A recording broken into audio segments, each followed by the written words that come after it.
Magandang araw po. Sumulat po ako, baka sakaling matulungan niyo ako sa aking problema tungkol sa pag-ibig. Matagal ko na itong itinatago. Hindi ko alam kung kanino ko sasabihin na hindi ako kutsain o pipintasan. Ayoko ring baka ako'y pagtawanan. Kaya ako'y talagang nagpapasalamat sa inyong programa dahil sa ganitong paraan masasabi ko ang dinaramdam ng aking puso. Itago niyo na lamang po ako sa pangalang Tanya.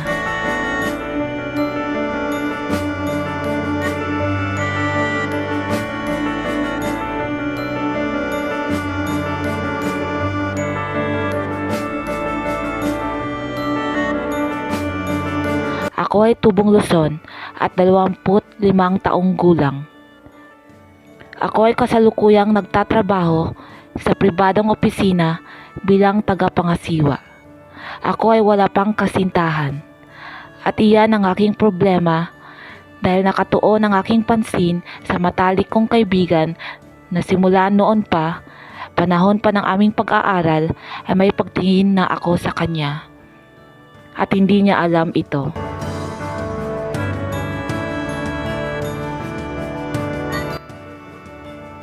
Nangangarap ako siya ang aking makakatuluyan.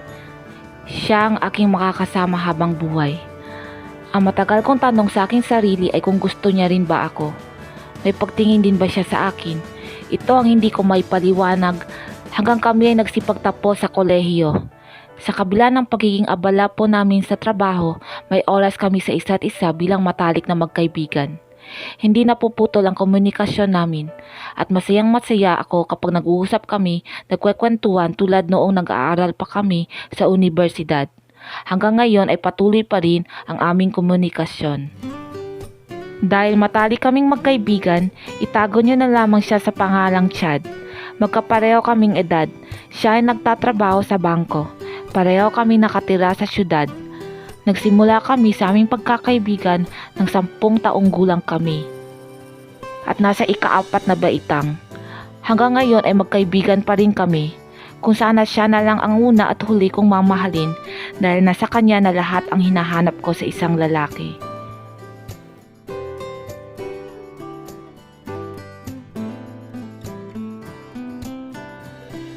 May mga nagkakagusto sa akin subalit hindi ko sila gusto. Si Chad lang talaga ang nagpapatibok ng puso ko at wala nang iba pa. Nasa kanya ang hinahanap ko sa isang lalaki. Kumbaga, complete package na si Chad. Sa tuwing magkasama kami, pakiramdam ko ay protektado niya ako, maalaga at maalalahanin siya. Sa mahabang panahon, hindi ko pinapahalata na mahal ko siya. Ayoko masira ang aming pagkakaibigan dahil hindi lang pala kaibigan ang turing ko sa kanya. Hindi ko rin alam kung mahal din niya ako. Wala siyang sinasabi, ang parati niyang sambit ay kaibigan niya ako. Parang kumikirot ang puso ko sa tuwing naririnig ko ang salitang kaibigan. Nagsimula ang pagmamahal ko sa kanya noong kaarawan ko sa edad na 18 taong gulang. May kotilyon ako na hinanda sa akin ng mama at papa ko. Si Chad ang aking katambal sa pagtitipo na iyon. Ang saya-saya ko noon. Ayokong itigil ang oras na iyon.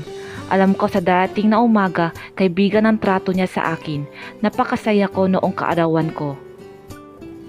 Lalong lumalim ang pagmamahal ko sa kanya nang nasa kolehiyo kami at parehong kurso ang kinuha namin.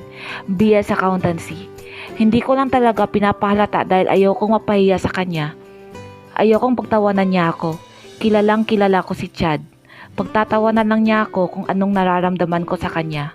At ayoko lang talaga masira ang pagkakaibigan namin. Baka sakaling magtapat ako sa kanya, magbabago ang lahat. Mawawalan pa ako ng isang mabuting kaibigan. Kaya nililihim ko hanggang ngayon. Naiisip ko rin minsan na idaan ko sa biro ang pag-amin sa kanya. Para kung hindi man niya tanggap pagtatawanan na lang namin dalawa. Pero kung negatibo man ang magiging sagot niya, tatawanan namin subalit tiyak na masakit pakinggan. Mukhang ang laki ng problema ko sa ngayon dahil sa edad kong ito, hindi ko pa nararanasang magkaroon ng kasintahan. Wala kasi akong ibang gusto. Si Chad lang. Si Chad at wala nang iba pa. Sinundo niya ako isang gabi pagkatapos ng aming trabaho. Ang kotse ko ay nasa car wash. May dadaluhan kaming pagtitipon sa isa naming kaklase noong elementarya pa kami. Nandito na naman siya, maalaga at maasikaso, nakaka-inlove lalo. Pero patay mali siya lang ako. Ayokong masira ang pagkakataon, mahal ko siya sa tago. Tama na siguro muna yon. At sa kababae ako. Napaisip din ako na bakit ako ang magtatapat sa kanya. Kababaeng tao ko tapos ako gagawa ng ganyan. Yan ang umiiral sa akin kapag ang isip ko ang pinaiiral ko. Ayoko rin na puro puso at sa bandang huli ay masasaktan din pala ako. Mawawala ang lahat, magbabago ang lahat. Dumating kami sa lugar kung saan magaganap ang kaarawan ni Paul na nag-imbita sa amin ni Chad. Maraming bisita na.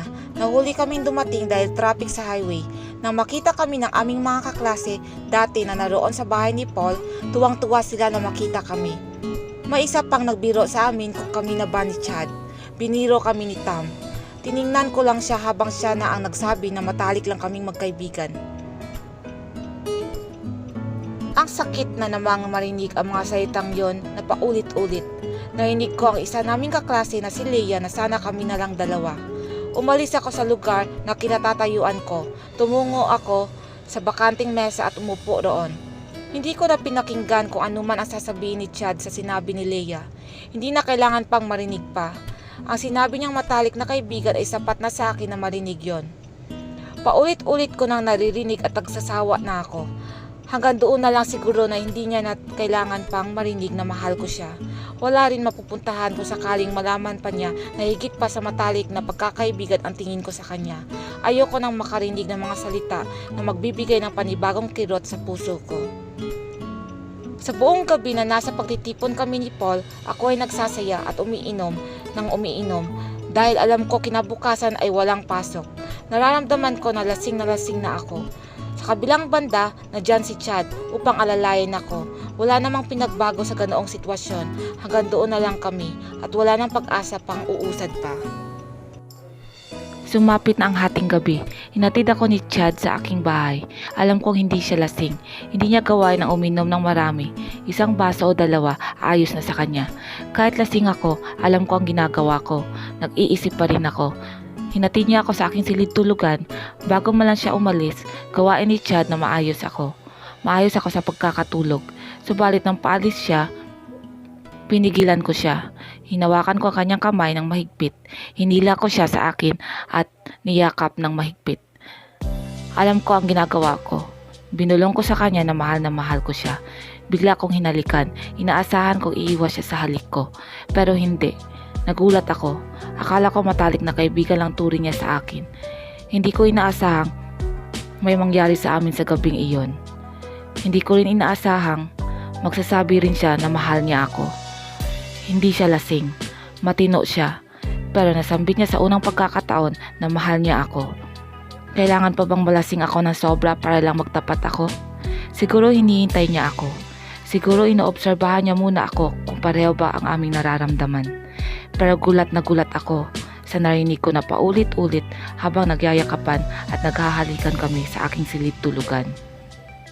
Hindi ko inaasahan ito. Masakit ang narinig ko sa kanya noong gabing iyon, kaya ako nagpakalasing.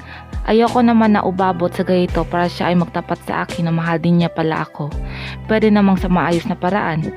Kailangan palang mauna para siya ay makapagsabi ng kanyang nararamdaman. Natutuwa ako pero sa isang banda nasasaktan ako. Kailangan pa palang may mangyari sa amin para lang sabihin niya na mahal niya ako. Napaisip din ako baka mabubuntis niya ako. Paano na? Paano na sa pagkagising namin, ganoon pa rin kaya ang nararamdaman niya sa akin? Ang salitang mahal niya ako, hindi ba magbabago yun? Tanghali na nang nagising kami. Napatingin ako kay Chad. Hinihintay ang sasabihin niya. Bigla niya akong niyakap. Ang salitang mahal niya ako ay sinambit niyang muli. At hindi lang mahal, kundi mahal na mahal.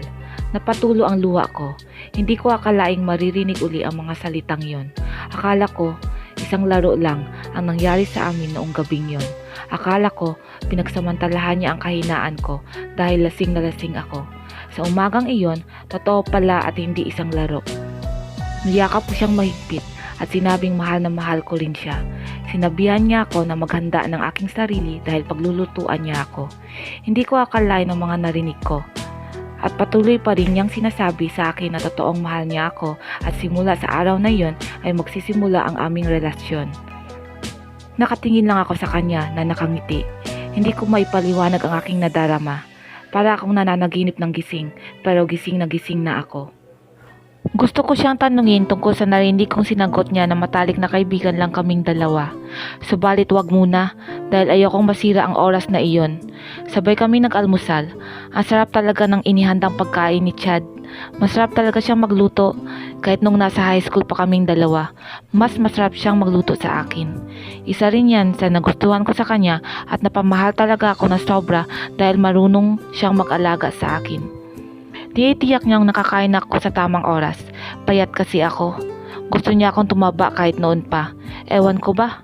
Kahit anong dami ng kain ko ay hindi ako tumataba. Nagsasayang lang ako ng pera sa pagbili ng mga pagkain. Natatapon ko lang at sadyang hindi tataba. Ang saya ng aming relasyon. Maayos at masaya ang aming pagsasama sa loob ng 1 taon. Kampante na kami sa isa't isa dahil matagal na rin kaming magkaibigan. Kilalang kilala na namin ng bawat isa. Nakakapagbiyahe kami sa iba't ibang lugar, maging sa ibang bansa. Umabot ng 3 taon ang aming relasyon bilang magkasintahan. Mayroon namang ding hindi pagkakaunawaan, lalo na sa hindi tumutugba ang mga oras namin dahil sa pagiging abala sa trabaho at napag-uusapan din ng maayos. Sa loob ng 3 taon, hinihintay ko siyang magmungkahi ng kasal. Subalit hindi ko narinig. Para sa akin, isa siyang mabuting kasintahan. At nasabi ko rin dito sa liham na nasa kanya na ang hinahanap ko sa isang lalaki. Sabik na sabi kong marinig mula sa kanya na pakakasalan niya ako. Kung tatanungin niya ako, oo agad ang sasagot ko. Isang gabi, nakatanggap ako ng tawag mula sa kanyang ate na si Ate Carla. Mula sa kabilang linya ay naririnig ko ang kanyang pag-iyak. Hindi ako mapakali kaya tinanong ko siya. Nabitawan ko ang aking telepono nang sinabi ni Ate Carla na wala na si Chad. Dapat ay makikita kami ng gabing iyon. Dahil may sasabihin siya sa akin, agad kong pinuntahan ng ospital kung saan siya dinala. Nagkita kami ni Ate Carla at niyakap niya ako ng mahigpit. Humahagulgul siya. Hindi ko matanggap ang aking narinig at nakita. Naaksidente si Chad at nakita sa eksena na may dala-dala siyang singsing. Ito ay isang engagement ring. Niyakap ko si Chad habang nakahiga sa kama na walang malay. Ibinigay sa akin ni Ate Carla ang singsing. Hindi ako huminto sa pag-iyak.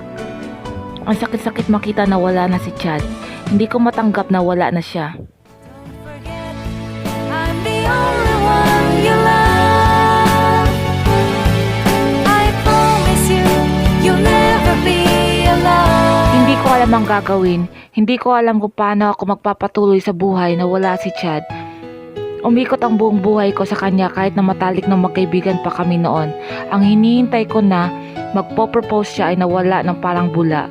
Naging abo. Hanggang ngayon ay suot-suot ko pa rin ang singsing na ibibigay niya sana sa akin. Pinangako ko rin sa sarili ko na hindi na ako muling magmamahal pa.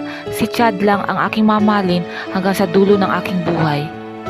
Hindi man kami nagkatuluyan ni Chad, nakabuo kami ng isang supling.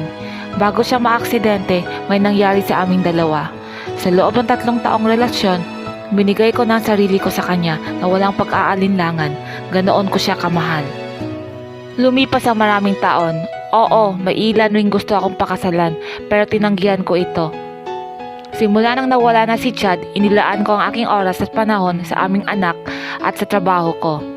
Nagpatayo rin ng negosyo na gusto naming buuin ni Chad noong nabubuhay pa siya. Ito ay isang accounting firm. Nagpatayo rin ako ng foundation para sa mga bata. Ang lahat ng ito ay pangarap namin ni Chad. Wala na siya at ako na lamang ang nagpapatuloy sa aming mga pangarap kasama ng anak namin na si Chester. Masaya pa rin ako dahil kahit wala na si Chad, nagmana sa kanya ang anak namin sa ugali, talino at carbon copy ang mukha nito sa kanyang papa.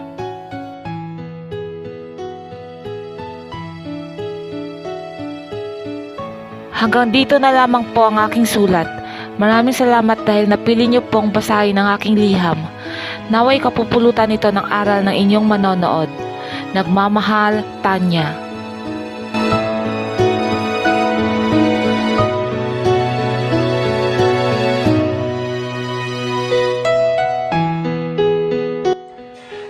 minamahal na manunood, kung nais po ninyong magbahagi ng inyong liham pag-ibig, bisitahin lang po ang aming Facebook page, Pag-ibig Chronicles, para sa detalye. Maraming salamat sa inyong pakikinig. Subaybayan ang ilan pang kwento ng pag-ibig dito lang sa Pag-ibig Chronicles YouTube channel, Love and Letter.